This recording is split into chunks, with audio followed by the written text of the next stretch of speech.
En esta oportunidad contamos con Rafael González, socio de impuestos y legal de la firma Grant Thornton, con quien queremos analizar en el marco del acuerdo con el Fondo Monetario Internacional el proyecto de renta global dual.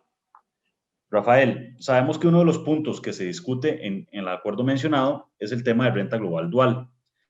¿Nos podrías, por favor, comentar qué comprende este concepto y cuáles serían las implicaciones para los contribuyentes que en este momento se analizan en dicho proyecto?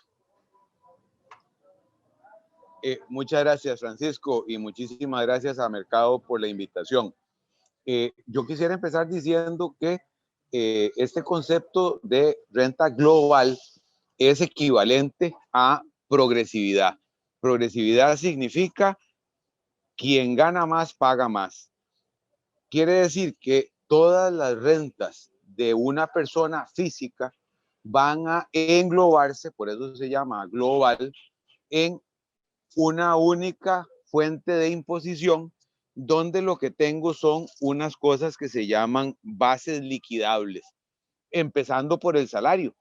Entonces, la persona va a declarar desde su salario y conforme tenga otras manifestaciones de riqueza, esas se van a ir integrando para formar una única base global de imposición.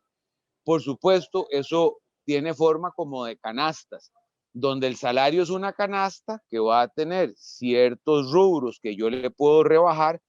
que por ejemplo la cotización para mi colegio profesional o mi plan de pensiones voluntario, pasando por ejemplo, si yo tengo, porque tengo capacidad de ahorro, tengo intereses, entonces eso va a ir a una siguiente canasta que posiblemente no admita ningún tipo de depuración. Puede ser que yo tenga por el otro lado alquileres, en cuyo caso me va a permitir tener unos gastos propios de esa actividad, y en fin, la sumatoria lo que me va a dar es una renta que me va a ir llevando poco a poco a pagar sobre una escala progresiva hasta el 27,5%. Entonces, lo que puede ocurrir es que, si bien es cierto, la tarifa genérica baja del 30 al 27,5, lo cierto del caso es que, por las reglas a través de las cuales cada una de esas bases se va a ir depurando, vamos a tener posiblemente un incremento en la tasa efectiva de impuesto. Entonces, desde el punto de vista de denominarlo ahora sí renta global, me parece que el proyecto avanza bastante en ese sentido. Todos creíamos que fortalecimiento de las finanzas públicas un poco traía eso, pero en realidad vía reglamento terminó por crearse un sistema que era ahí sí realmente dual, donde coexistían un impuesto a las rentas empresariales con un impuesto a las rentas pasivas. Aquí prácticamente eso desaparece.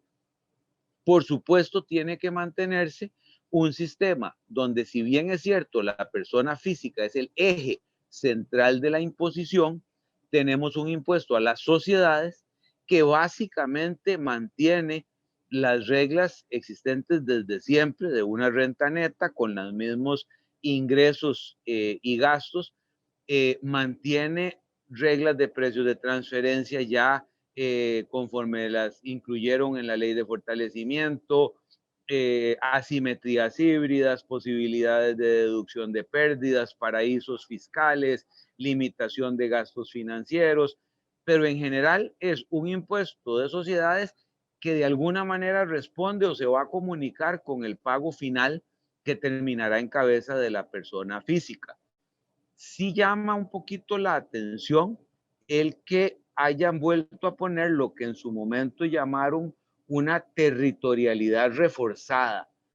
lo cual significa que, si bien es cierto, mantenemos un criterio de que son gravables en Costa Rica solo las rentas de fuente costarricense, o sea, bienes situados, servicios realizados o capitales utilizados en nuestro territorio, están gravando en un 15% las rentas pasivas, le hace dividendos, le hace intereses, le hace regalías, le hace ganancias patrimoniales derivadas de operaciones en el exterior, siempre y cuando se repatrien. Esto no es algo novedoso, de hecho ya fue ley de la República durante unos segundos en el proyecto de solidaridad tributaria que se aprobó en la época de doña Laura Chinchilla, que fue declarado inconstitucional, pero por razones de forma. Entonces, uno lo que puede concluir es que con este régimen que se pretende imponer es claramente un cambio ya total de la imposición sobre la renta, al punto que se deroga la ley del impuesto sobre la renta, entraría en vigencia en el 2023. El eje central, y tiene que llevarnos a reflexión, es la persona física, de suerte tal que cada vez más es claro que la persona física debe formalizar sus controles contables para efectos de poder demostrar la existencia y cuantía de sus recursos y el cumplimiento cabal de sus obligaciones tributarias, porque cada vez son, por su parte, también más los deberes de retención, los deberes de reportería de terceros que siempre nos van a poner en el radar.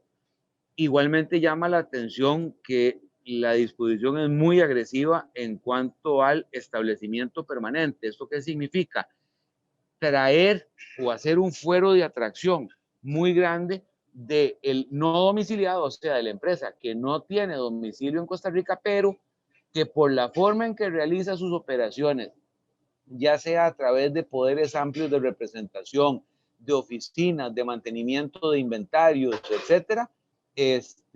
termina por ser prácticamente un contribuyente que comparte un poco las reglas del impuesto de sociedades y del impuesto de personas físicas.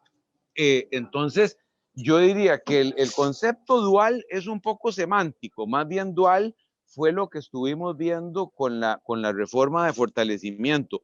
El concepto global diría que sí ya comulga un poco más con la teoría que siempre hemos entendido de este concepto y tener muy claro que el target, el objetivo de la reforma al hablar de progresividad, al hablar de globalización, es la riqueza de la persona física como contribuyente, como titular real de la riqueza económica.